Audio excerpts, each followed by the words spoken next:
결혼한 지 딱 5년이 되었다. 남들은 5년이면 권태기가 오네 마네 하지만 적어도 우리 부부에게는 해당하지 않는 말 같았다. 아내는 나를 너무나 잘 알았고 나 역시 아내의 표정 하나, 말투 하나로 그날의 기분을 짐작할 수 있을 정도였으니까. 우리는 서로에게 세상에서 가장 편안한 안식처이자 비밀 없는 단짝이었다. 퇴근 후 마주 앉아 나누는 저녁 식사 시간은 하루 중 내가 가장 기다리는 순간이었고 소소한 일상을 공유하는 것만으로도 우리는 충분히 행복했다. 오늘 저녁도 평소와 다름없는 평온한 풍경이었다. 식탁 위에는 아내가 정성껏 준비한 된장찌개 구수한 냄새가 퍼졌고 은은한 조명 아래서 우리는 도란도란 이야기를 나누고 있었다. 나는 숟가락을 내려놓으며 문득 얼마 전 연락이 닿았던 누나 생각이 났다. 늙으신 부모님을 대신해 나를 업어 키우다시피 했던 누나였다. 하지만 지금 누나의 형편은 너무나 좋지 않았다. 갑작스럽게 찾아온 건강 악화로 병원비가 눈덩이처럼 불어나고 있었지만 당장 우리 생활도 빠듯한 마당에 선뜻 큰 돈을 보태지 못하는 내 현실이 늘 마음의 짐이었다. 있잖아 여보, 아까 누나한테서 전화가 왔었어. 몸 상태가 생각보다 더 안 좋은 것 같더라고. 병원에서는 수술이 시급하다는데 당장 목돈을 마련하기가 쉽지 않나 봐. 나도 어떻게든 돕고 싶은데 요즘 우리 대출 이자 내고 생활비 쓰고 나면 딱히 여유가 없어서. 누나 목소리를 듣는데 가슴이 너무 답답하더라. 나는 찌개 그릇을 물끄러미 내려다보며 씁쓸한 목소리로 말을 이었다. 아내는 평소처럼 따뜻한 눈빛으로 내 이야기를 경청해 주었다. 내가 이런 무거운 고민을 털어놓을 수 있는 사람은 세상에 오직 아내뿐이다. 아내라면 분명 내 속상한 마음을 이해해주고 함께 해결책을 고민해 줄 거라 믿어 의심치 않았다. 나는 아내가 어떤 위로를 건네줄지 기대하며 고개를 들었다. 그런데 이상했다. 방금까지 다정하게 나를 바라보던 아내의 얼굴이 순식간에 굳어졌다. 숟가락을 쥔 아내의 손끝이 아주 미세하게 떨리는 것 같기도 했다. 찰나의 순간 아내의 눈동자가 심하게 흔들렸다. 그 안에는 분명 내가 모르는 깊은 불안과 어쩌면 당혹감 같은 것이 섞여 있었다. 5년이라는 세월 동안 단 한 번도 본 적 없는 아주 낯선 표정이었다. 아내는 대답 대신 입술을 꾹 다물었다. 창밖으로 들려오던 자동차 경적 소리가 오늘따라 유난히 날카롭게 귀를 찔렀다. 아내는 잠시 길고 깊은 침묵에 잠겼다. 평소에 아내라면 내 손을 잡거나 당신 마음고생이 많았겠다며 다독여 주었을 텐데 지금 그녀는 마치 내 질문이 전혀 예상치 못한 곳에서 날아온 화살이라도 된 듯 멍하니 허공을 응시하고 있었다. 그녀의 눈가에 서린 그 서늘하고도 복잡한 감정은 대체 무엇일까? 내 누나의 건강 이야기가 그렇게 당황스러울 일인가? 아니면 내가 모르는 다른 이유가 있는 걸까? 갑자기 식탁 위의 공기가 차갑게 가라앉았다. 내가 아내를 잘못 보고 있는 건가 싶어 당황한 기색으로 그녀의 이름을 부르려던 찰나. 아내가 갑자기 헛기침을 하더니 억지로 입꼬리를 올려 웃어 보였다. 아, 누나가 많이 아프시구나. 저런, 어쩌면 좋아. 말투는 다정했지만 아내의 시선은 끝까지 나를 마주하지 못하고 옆으로 비껴나 있었다. 근데 여보, 지난번에 말했던 그 보험 해약 문제 있잖아. 그거 오늘까지 서류 제출해야 하는 거 아니야? 갑자기 그게 생각나네. 얼른 밥 다 먹고 확인해 봐야 하지 않아? 아내는 황급히 찌개 그릇을 들고 주방으로 몸을 돌렸다. 마치 내 질문을 도망치듯 피하려는 사람처럼 그녀의 걸음걸이가 평소보다 훨씬 빠르고 무거워 보였다. 내 마음속 한구석에 아주 작은, 그러나 결코 무시할 수 없는 의문의 씨앗이 툭 떨어졌다. 우리가 5년을 함께하며 쌓아온 그 견고한 신뢰의 성벽에 처음으로 아주 미세한 금이 가기 시작했다. 5년이라는 시간은 참 묘하다. 서로의 숨소리만 들어도 오늘 하루가 어땠는지, 기분이 좋은지 나쁜지 귀신같이 알아맞히던 우리가 어느 순간부터 낯선 타인처럼 느껴지기 시작했다. 평온했던 우리의 일상에 아주 미세하지만 묵직한 균열이 생기기 시작한 건 아내의 야근이 잦아지면서부터였다. 평소라면 퇴근길에 같이 장을 보거나 저녁을 준비했을 시간인데 이제 아내는 회사라는 핑계로 매일같이 밤늦게 들어오곤 했다. 현관문 도어락 소리가 들리면 나는 반사적으로 시계를 확인한다. 밤 11시 혹은 자정이 다 된 시간. 지친 기색이 역력한 아내의 얼굴을 볼 때마다 처음에는 안쓰러운 마음이 앞섰다. 따뜻한 물을 데우고 식어버린 저녁을 다시 차리며 나는 아내의 노고를 위로하려 애썼다. 많이 힘들지. 회사에 무슨 일이 이렇게 많은 거야? 내 물음에 아내는 그저 희미하게 웃으며 그냥 프로젝트 마무리 단계라서 그래. 조금만 지나면 괜찮아질 거야 라는 짧은 대답만 남길 뿐이었다. 하지만 이상했다. 예전의 아내라면 힘들었던 일들을 시시콜콜 늘어놓으며 나에게 투정을 부리곤 했다. 그런데 요즘의 아내는 마치 벽을 세운 듯 했다. 퇴근하고 집에 돌아오면 아내는 가장 먼저 핸드폰부터 챙긴다. 예전에는 거실 소파 위에 아무렇게나 던져두던 핸드폰이었는데 이제는 액정이 보이지 않게 식탁 위에 엎어두는 습관이 생겼다. 그 사소한 행동 하나가 내 가슴을 콕 찌르는 가시처럼 박혔다. 아내가 씻으러 들어간 사이 식탁 위에서 진동이 울렸다. 나는 힐끗 시선을 던졌지만 아내는 마치 기다렸다는 듯이 욕실에서 나와 핸드폰을 낚아채듯 가져갔다. 불안감은 독버섯처럼 내 마음속 깊은 곳에서부터 서서히 퍼져나갔다. 혹시 언니의 병원비 문제 때문에 내가 너무 무심했던 걸까? 아니면 내가 모르는 다른 문제가 있는 걸까? 의심은 꼬리에 꼬리를 물고 이어졌다. 아내의 피로한 눈가, 핸드폰을 엎어두는 그 서늘한 눈빛, 그리고 내가 무언가 물어보려 할 때마다 슬며시 시선을 피하는 그 태도까지 모든 것이 의문투성이었다. 사랑하기에 믿었지만 이제는 믿음의 근거를 찾기 위해 아내의 일거수일투족을 관찰하고 있는 내 모습이 스스로도 혐오스러웠다. 하지만 멈출 수 없었다. 어젯밤에도 아내는 늦었다. 차가운 새벽 공기를 안고 돌아온 아내는 거실 바닥에 가방을 툭 떨어뜨린 채 그대로 소파에 쓰러지듯 잠이 들었다. 고단함이 묻어나는 아내의 얼굴을 한참을 내려다보았다. 여전히 사랑스러운, 그러나 이제는 그 속을 알 수 없는 사람. 나는 아내가 잠든 틈을 타 흐트러진 짐들을 정리해주기로 마음먹었다. 가방에서 굴러나온 지갑과 다이어리를 차곡차곡 정리하던 중 가방 구석에서 접힌 작은 종이 한 장이 툭 떨어졌다. 단순한 회사 영수증인 줄 알았다. 하지만 종이를 펼쳐본 순간 내 심장은 바닥으로 곤두박질 치는 것 같았다. 그곳에는 회사 업무와는 전혀 상관없는 도심 외곽의 낯선 주소지 하나가 깔끔한 필체로 적혀 있었다. 그리고 그 밑에는 이해할 수 없는 숫자 조합이 나열되어 있었다. 낯선 장소, 낯선 기록. 아내는 왜 이런 것을 가방 깊숙이 숨겨두고 있었던 걸까? 창밖의 가로등 불빛이 희미하게 흔들렸다. 내 손안에 든 이 작은 종이가 우리의 5년을 송두리째 뒤흔들 폭풍의 서막이라는 걸 그때는 미처 알지 못했다. 아내의 퇴근 시간은 점점 더 늦어지고 있었다. 예전 같으면 퇴근길에 오늘 저녁은 뭘 먹을까라고 묻던 다정한 메시지가 울리던 시간이었는데 요즘은 그저 오늘도 야근이야. 먼저 먹고 있어라는 건조한 통보만이 스마트폰 화면을 채울 뿐이었다. 나는 거실에 홀로 앉아 텔레비전의 무미건조한 소음을 배경음 삼아 창밖을 내다보곤 했다.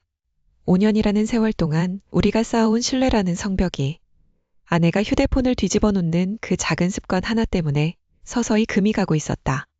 결국 나는 결심했다. 의심이라는 독이 내 마음을 완전히 잠식하기 전에 무엇이 진실인지 내 눈으로 직접 확인해야겠다고. 그녀가 말하는 야근이 정말 일 때문인지 아니면 내가 알지 못하는 다른 세계가 그녀의 삶에 침범한 것인지 확인하고 싶었다. 그날도 아내는 평소처럼 피곤한 기색이 역력한 얼굴로 집을 나섰다. 평소보다 1시간 일찍 차를 몰고 회사 근처 주차장으로 향했다. 가슴이 심장박동 소리가 귓가에 들릴 정도로 쿵쾅거렸다. 내가 정말 아내를 미행하는 것인가? 이런 비참한 짓을 하고 있다는 사실 자체가 수치스러웠지만 멈출 수 없었다. 얼마 지나지 않아 아내의 차가 주차장을 빠져나왔다. 나는 안전거리를 유지하며 그녀의 뒤를 쫓았다. 그런데 이상했다. 아내의 차는 늘 가던 퇴근 경로를 벗어나 생전 처음 보는 골목길로 들어서고 있었다. 회사가 있는 도심과는 전혀 다른 낡은 빌라와 어두운 가로등만이 가득한 낯선 동네였다. 아내는 좁은 골목에 위치한 작은 식료품점 앞에 차를 세웠다. 평소 아내는 대형마트에서 일주일치 식료품을 꼼꼼하게 사는 계획적인 사람이었다. 그런데 이곳에서 그녀가 내린 뒤 들어간 곳은 이름도 생소한 구멍가게였다. 잠시 후 아내가 차로 돌아왔다. 그녀의 손에는 작은 비닐봉지 서너 개가 들려 있었다. 평소 장을 볼 때의 묵직한 장바구니가 아니었다. 왠지 모르게 초라하고 단출한, 마치 누군가에게 급하게 건네주어야 할 것 같은 그런 작은 봉지들이었다. 그녀는 봉지를 조수석에 소중하게 내려놓고는 다시 운전대를 잡았다. 차창 밖으로 보이는 아내의 옆얼굴은 평소의 피로함과는 조금 다른 묘한 긴장감이 서려 있었다. 나는 핸들을 꽉 쥐었다. 손바닥에 땀이 배어 나왔다. 아내는 대체 무엇을 숨기고 있는 걸까? 그 작은 봉지 속에는 무엇이 들어있을까? 내 머릿속에서는 최악의 시나리오들이 영화처럼 스쳐 지나갔다. 우리가 함께 보낸 5년이라는 시간이 부정당하는 것 같은 불쾌한 예감이 등골을 타고 흘렀다. 누나의 병원비 문제로 내가 힘겨워할 때 아내는 묵묵히 곁을 지켜주었던 사람이었다. 그런 그녀가 왜 이런 낯선 곳에서 이런 알 수 없는 행동을 하고 있는 것일까? 그렇게 한참을 더 달렸다. 도심의 화려한 네온 사인은 이미 사라진 지 오래였다. 아내의 차가 속도를 줄이더니 이내 한적하고 어두컴컴한 주택가 앞에 멈춰섰다. 나는 숨을 죽이고 내 차 안에서 그녀의 움직임을 살폈다. 주변은 기분 나쁠 정도로 고요했고 밤 공기는 차갑게 얼어붙어 있었다. 아내가 차에서 내려 주위를 두리번거렸다. 마치 누군가 자신을 보고 있지 않은지 확인하는 듯한 날카로운 눈빛이었다. 그리고 그녀가 마주한 것은 전혀 예상치 못한 낯선 풍경이었다. 도심에서 한참 떨어진 이곳, 왜 그녀는 이토록 외진 곳에 멈춰선 것일까? 그녀의 시선이 머무는 곳을 따라 내 눈동자가 흔들렸다. 그곳에는 내가 평생 한 번도 와본 적 없는, 그리고 아내와는 아무런 연관이 없을 것만 같은 아주 낡고 폐쇄적인 건물이 서 있었다. 차 문을 열고 내리려는 그녀의 손끝이 미세하게 떨리고 있었다. 나는 믿을 수 없다는 듯 입을 틀어막았다. 이게 도대체 어떻게 된 일이지? 그녀가 향한 곳은 어디인가? 구석진 골목 끝, 희미한 가로등만이 위태롭게 명멸하는 카페 안단테의 문을 열었다. 종소리가 들리지 않을 만큼 조용한 실내였다. 나는 문 입구에서부터 낮게 몸을 웅크린 채 가장 안쪽 구석진 자리에 앉아있는 두 사람을 찾아냈다. 나의 아내, 그리고 처음 보는 남자.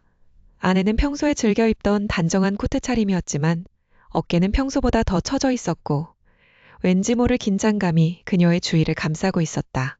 심장이 쿵쾅거리는 소리가 귓가에 울려 퍼질까봐 나는 숨을 죽였다.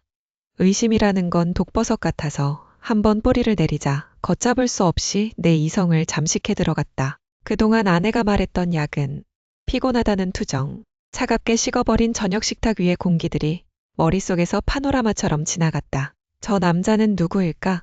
왜 아내는 남편인 나에게도 보여주지 않는 저런 절박한 표정을 그에게 짓고 있는 걸까? 나는 가방에서 카메라를 천천히 꺼냈다. 셔터 소리가 새어나갈까봐 극도로 조심하며 조리개를 조절했다. 렌즈를 통해 바라본 아내의 얼굴은 너무나 낯설었다. 내가 알던 나를 보며 수줍게 웃어주던 아내의 얼굴은 온데간데 없었다.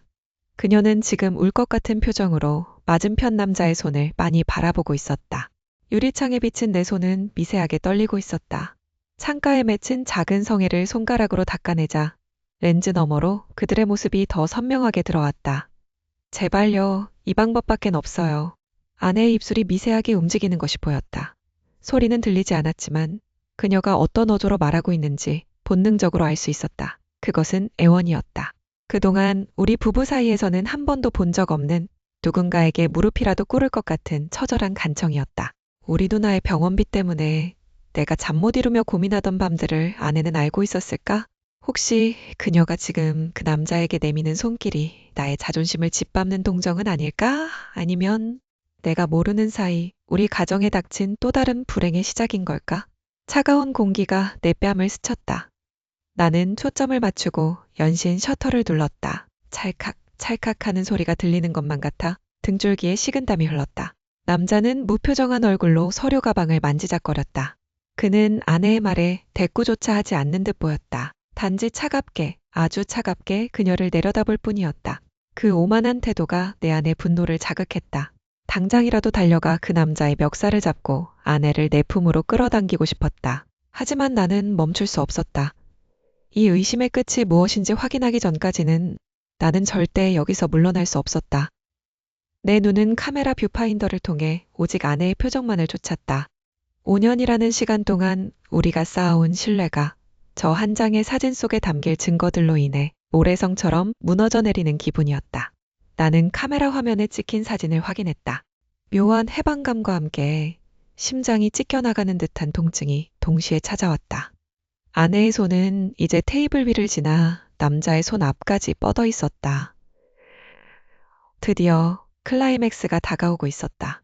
아내는 자신의 가방을 뒤적이더니 무언가 결심한 듯한 표정으로 묵직해 보이는 봉투 하나를 꺼내 남자에게 밀어 넣었다. 그 봉투는 꽤 두툼해 보였다. 우리가 그토록 아끼고 아껴 모았던 우리 미래를 위한 소중한 돈이었을까? 아니면 누군가에게 건네야 할 비밀스러운 대가였을까? 봉투를 넘기는 아내의 눈망울은 애처롭게 흔들리고 있었다. 마치 자신의 모든 것을 빼앗긴 사람처럼 혹은 무언가를 지키기 위해 자신의 영혼마저 팔아야 하는 사람처럼 그녀의 눈빛은 너무나도 깊고 어두운 절망으로 가득 차 있었다. 나는 그 마지막 장면을 카메라에 담으며 떨리는 숨을 내뱉었다. 이것이 정말 아내의 비밀일까? 아니면 내가 오해하고 있는 것일까? 셔터를 누르는 손가락 끝에서 차가운 겨울의 냉기가 전해져 왔다. 이제 진실을 마주할 시간이었다. 현관문 도어락이 경쾌하게 열리는 소리가 들렸다. 평소라면 반가운 마음에 달려나갔을 테지만 오늘은 달랐다. 나는 거실의 모든 불을 꺼둔 채 소파 깊숙이 몸을 파묻고 아내의 그림자를 기다렸다. 심장이 터질 듯이 요동치고 있었다. 그동안 의심을 억누르며 애써 태어난 척했던 시간들이 지금 이 순간 내 안에서 분노와 슬픔으로 뒤섞여 소용돌이치고 있었다. 자기야? 불도 안 켜고 뭐해? 아내의 목소리가 들렸다. 피곤함이 묻어나는, 그러나 여전히 다정하게 나를 부르는 그 목소리가 오늘따라 내 신경을 더 날카롭게 긁어대었다. 나는 천천히 거실 스위치를 올렸다. 환한 불빛 아래 가방을 내려놓으며 나를 바라보는 아내의 얼굴이 보였다. 그 얼굴에는 조금 전까지 내가 몰래 뒤를 밟았던 그 카페에서 보았던 낯선 남자와 함께할 때의 긴장감은 온데간데 없었다. 오직 피곤에 찌든 아내의 모습만이 있었다. 그 태연함이 나를 더욱 미치게 만들었다. 어디 갔다 오는 길이야? 내 목소리가 내 귀에도 낮게 깔려 있었다. 아내는 잠시 멈칫하더니 자연스럽게 웃으며 대답했다. 오늘 야근이 좀 길어졌어. 왜 그래? 무슨 일 있어? 뻔뻔한 연기였다. 나는 떨리는 손으로 주머니에서 오늘 찍은 사진들을 꺼내 거실 테이블 위로 거칠게 내던졌다. 툭 하고 사진들이 탁자 위에 흩어졌다. 야근? 이게 내가 말하는 야근이야? 아내의 시선이 사진으로 향했다. 그녀의 눈동자가 순식간에 흔들렸다. 그 남자의 옆에서 미소 짓고 있는 자신의 모습, 둘이서 무언가 은밀한 봉투를 주고받는 장면들이 담긴 사진들을 보며 아내의 얼굴은 창백하게 질려갔다. 나는 참지 못하고 일어서서 그녀에게 다가갔다. 그동안 억눌렀던 모든 원망이 터져나오기 시작했다. 내가 바보인 줄 알았어? 우리 결혼 5년이야. 네가 늦을 때마다 나는 집에서 네 밥 차려놓고 걱정하면서 기다렸다고. 그런데 너는 그 시간에 다른 남자랑 만나서 뭘 하고 있었던 거야? 돈이 필요했던 거야? 아니면 사랑이 필요했던 거야? 나한테는 누나 병원비도 없다고 쩔쩔매는 모습 보여주면서 저런 남자한테는 뭐가 그렇게 즐거워서 웃어주고 있었어. 내 목소리가 거실을 가득 메웠다. 가슴속 깊은 곳에서부터 치밀어 오르는 배신감이 눈물을 고이게 했다. 아내는 아무런 대꾸도 하지 못했다. 그저 떨리는 손으로 사진들을 바라보며 입술을 꽉 깨물 뿐이었다. 해명이라도 하라고, 아니라고 화라도 내보라고 소리치고 싶었지만 그녀는 침묵했다. 그 침묵이 마치 나에게는 모든 것을 시인하는 확답처럼 느껴졌다. 말해봐, 저 사람이 누구야? 우리가 대체 왜 이렇게 된 거야? 나는 거의 울먹이며 그녀를 다그쳤다. 이제는 더 이상 그녀를 사랑하는 남편이 아니라 진실을 파헤쳐야 하는 피해자가 된 기분이었다. 아내는 깊은 한숨을 내쉬더니 떨리는 손을 뻗어 자신의 핸드폰을 꺼냈다. 그녀의 손끝이 너무나도 위태롭게 떨리고 있었다. 그녀는 아무 말 없이 화면을 두드리더니 무언가 파일을 하나 열어 나에게 내밀었다. 나는 의아한 표정으로 그녀의 핸드폰 화면을 내려다보았다. 화면에 띄워진 것은 사진이나 문자 내역이 아니었다. 그것은 낯선 남자의 개인 신상 정보와 병원 진단서, 그리고 알 수 없는 거액의 이체 내역이 담긴 복잡한 문서들이었다. 파일의 제목을 확인하는 순간 내 머릿속은 하얗게 비워졌다. 그 파일을 확인한 내 몸은 얼어붙었고 거실의 공기는 순식간에 차갑게 식어버렸다. 대체 이게 무슨 의미란 말인가? 내 입에서는 억눌린 신음소리만이 새어나왔다. 아내의 손에 들린 사진들이 바닥으로 힘없이 흩어졌다. 내가 내밀었던 것은 의심과 분노가 가득 담긴 증거물이었지만 지금 아내의 표정에는 그 어떤 당혹감이나 두려움도 없었다. 그저 텅 빈 눈동자, 아니 차라리 깊은 슬픔이 가득 고인 눈으로 나를 가만히 응시할 뿐이었다. 이게 전부예요? 당신이 보고 싶었던 게 겨우 이런 거예요? 아내의 목소리는 지나치게 차분했다. 나는 씩씩거리며 쏘아붙였다. 아니, 더 있어. 저 남자, 저놈이랑 도대체 무슨 사이야? 밤늦게까지 사람 피 말리게 하고 남몰래 만나서 주고받던 그 가방들은 다 뭐고?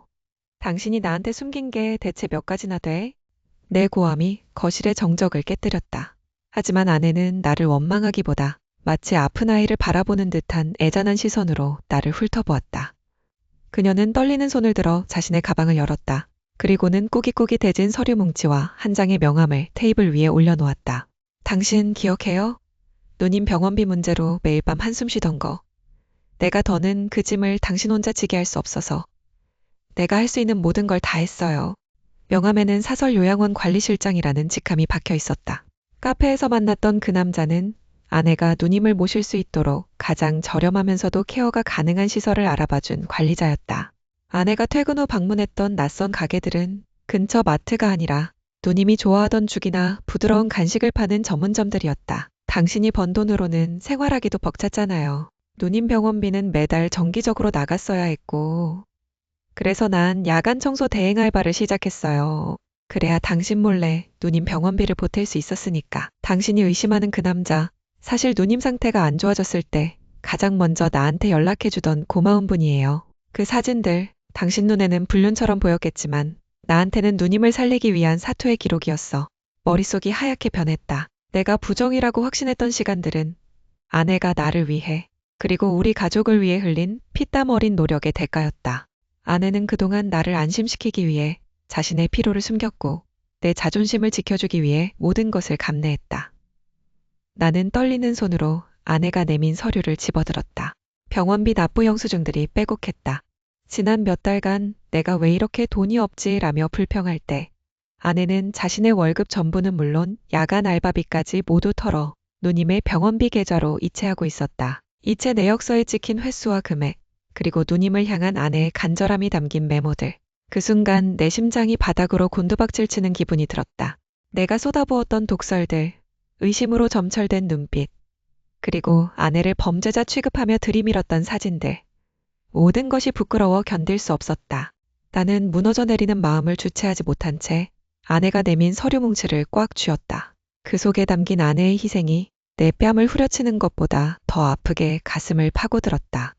나는 내가 얼마나 거대한 오해 속에 아내를 밀어넣었는지, 내가 얼마나 잔인한 남편이었는지를 비로소 깨닫고 말았다. 아내의 그 가녀린 손을 보았다. 아내의 손은 내가 알던 예전의 곱고 부드러운 손이 아니었다. 손끝은 갈라져 있었고 손마디는 마치 굳은 살이 박인 것처럼 거칠었다. 지난 며칠간 내 머릿속을 지배했던 분노와 배신감은 온데간데 없이 사라졌다. 그 자리에는 형언할 수 없는 죄책감과 스스로에 대한 혐오만이 차갑게 내려앉았다. 나는 거실 바닥에 털썩 주저앉아 아내가 두고 간 서류 뭉치를 다시 한번 들여다보았다. 거기에는 누나의 이름으로 된 병원비 영수증들이 빽빽하게 쌓여 있었다. 지난 6개월, 내가 무능함에 짓눌려 괴로워할 때 아내는 그림자처럼 나의 짐을 대신 짊어지고 있었다. 나는 떨리는 손으로 휴대폰을 집어들었다. 화면 속의 연락처, 요양원 관리자라는 이름이 오늘따라 왜 이렇게 무겁게 느껴지는지, 아내에게 상처를 주었다는 사실에 심장이 조여왔다. 나는 아내에게 씻을 수 없는 모욕을 퍼부었다. 그녀의 헌신을 불륜이라는 더러운 오해로 짓밟아버린 내 자신이 너무나 한심했다. 전화 연결음이 울릴 때마다 나는 마른 침을 삼켰다. 사과를 해야 한다. 내 어리석음으로 인해 고통받았을 아내와 그런 아내를 조용히 돕고 있었을 관리자에게 용서를 구해야 했다. 여보세요? 아, 네, 안녕하세요. 다름이 아니라 제 아내, 아니, 김지훈 씨의 남편입니다. 내 목소리는 갈라져 있었다. 관리자는 무미건조하지만 예의 바른 목소리로 응답했다. 나는 횡설수설하며 사과를 이어갔다. 내가 얼마나 아내를 오해했는지, 그리고 지난 시간 동안 아내가 어떤 노력을 기울였는지 이제야 알게 되었다고 고백했다. 관리자는 덤덤하게 내 말을 들어주었다. 그가 말하기를 내 아내는 매일 밤마다 부업을 하고 심지어 대출까지 받아가며 누나의 치료를 최우선으로 챙겼다고 했다. 부인분께서는 정말 훌륭한 분이십니다. 선생님께서 아내분을 믿어주지 못했던 건 참으로 안타까운 일이군요.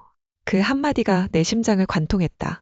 나는 아무 말도 하지 못하고 그저 고개를 숙였다. 전화를 끊으려던 찰나 수화기 너머로 관리자의 목소리가 다시 들려왔다. 방금 전까지의 사무적인 태도와는 달리 그의 목소리에는 다급함과 당혹감이 서려 있었다. 여보세요? 아직 끊지 마십시오. 방금 간호팀에서 연락이 왔는데 누님 상태가 지금 갑자기 급격하게 악화되었습니다. 혈압이 불안정하고 호흡기 수치가 너무 낮아져서 지금 당장 집중치료실로 옮겨야 합니다. 그런데 죄송합니다만 당장 필요한 응급처치 비용과 추가 약제비가 부족합니다.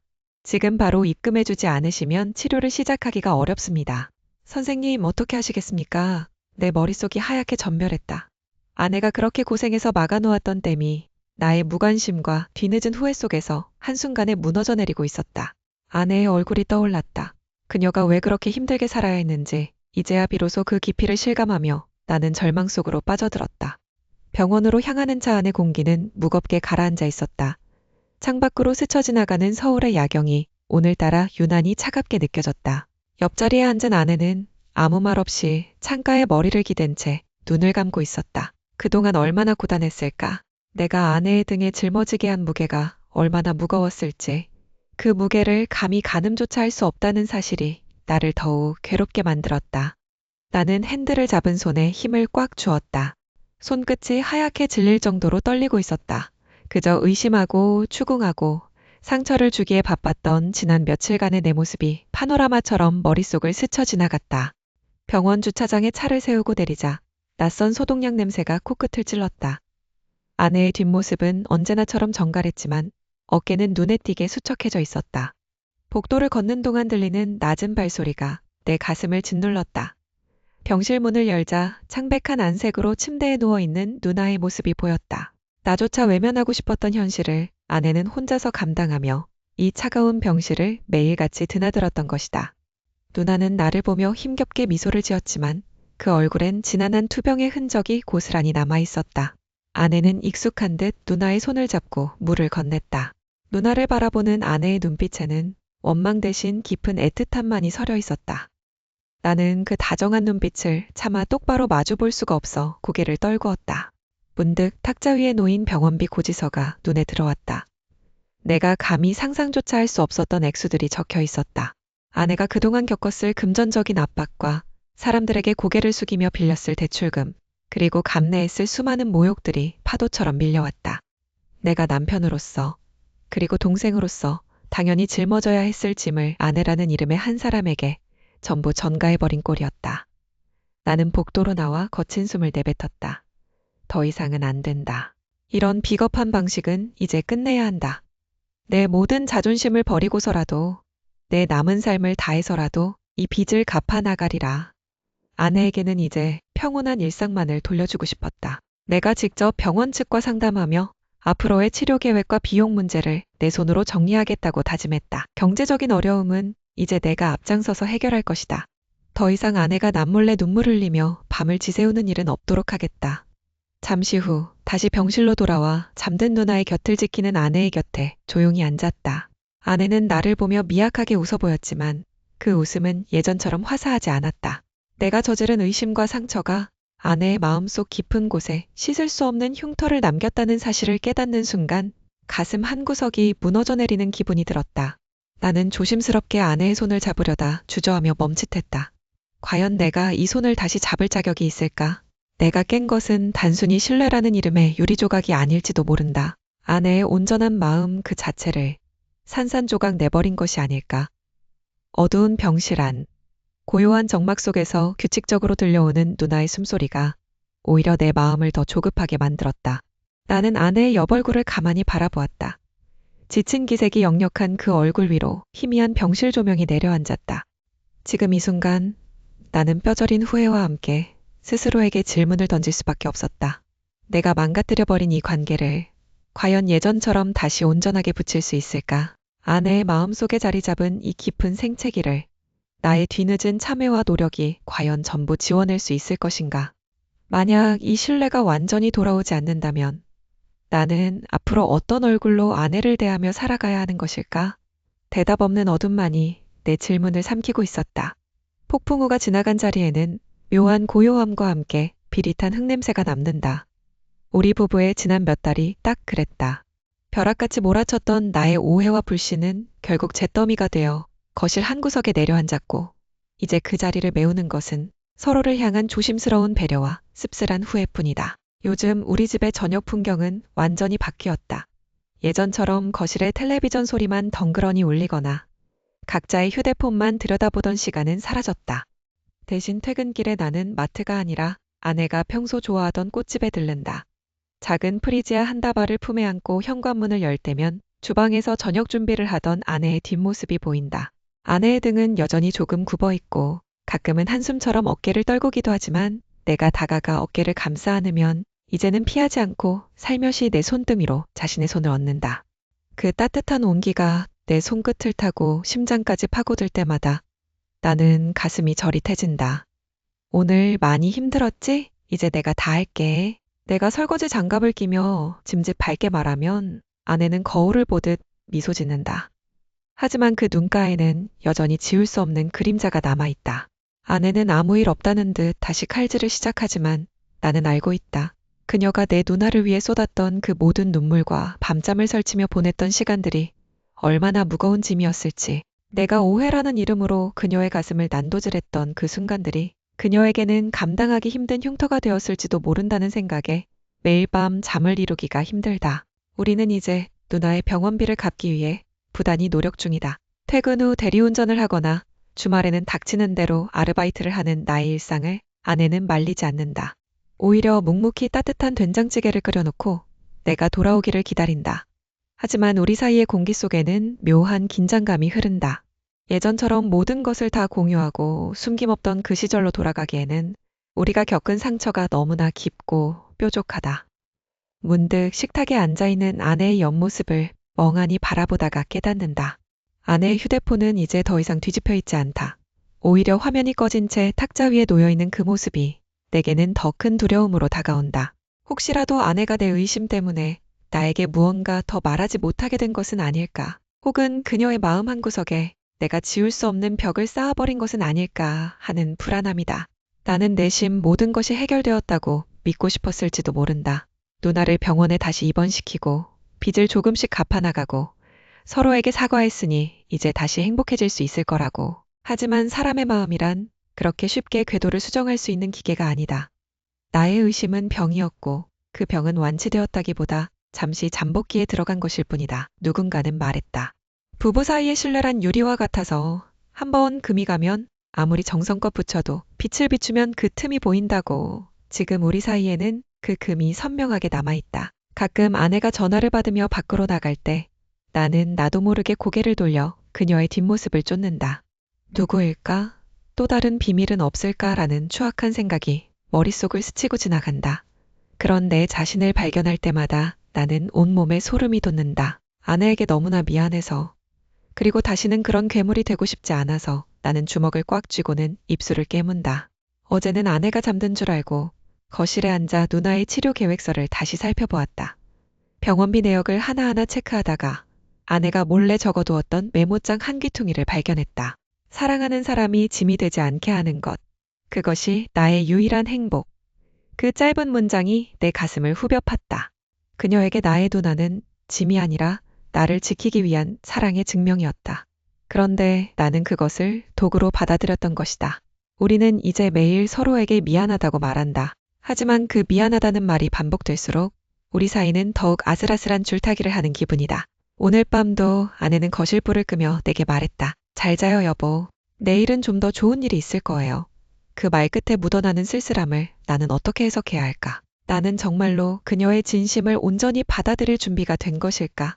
아니면 또 다른 위기가 닥치면 나는 다시금 나의 의심이라는 낡은 칼날을 꺼내들어 그녀의 심장을 겨눌 것인가? 우리의 일상은 평온해 보인다. 그러나 그 평온한 밑바닥에는 아직 해결되지 못한 숙제가 가라앉아 있다. 아내는 나를 용서했을까? 아니면 단순히 인내하고 있는 것일까? 이 사랑은 정말로 회복될 수 있는 것일까? 아니면 우리는 이미 서로의 마음 깊은 곳을 망가뜨려 버린 것일까? 어쩌면 사랑이라는 이름으로 포장된 우리의 관계가 사실은 각자의 결핍을 채우기 위한 얄팍한 계산에 불과했던 것은 아닐까 하는 생각마저 든다. 아내의 그 깊고 깊은 헌신을 감히 내가 다 이해할 수 있을 리 없다. 묻고 싶다. 하지만 물을 수 없다. 나의 그 어리석었던 의심이 다시 수면 위로 떠오를까봐 두렵기 때문이다. 과연 한번 무너진 신뢰 위에 세워진 집이 다시 비바람을 견뎌낼 수 있을까? 헌신적인 아내의 희생은 자신의 이기심으로 인해 모든 것을 의심했던 남편에게 끝까지 무조건적인 구원이 될 수 있을까? 아니면 이 침묵 속에서 우리 부부는 서서히 각자의 길을 준비하고 있는 것일까?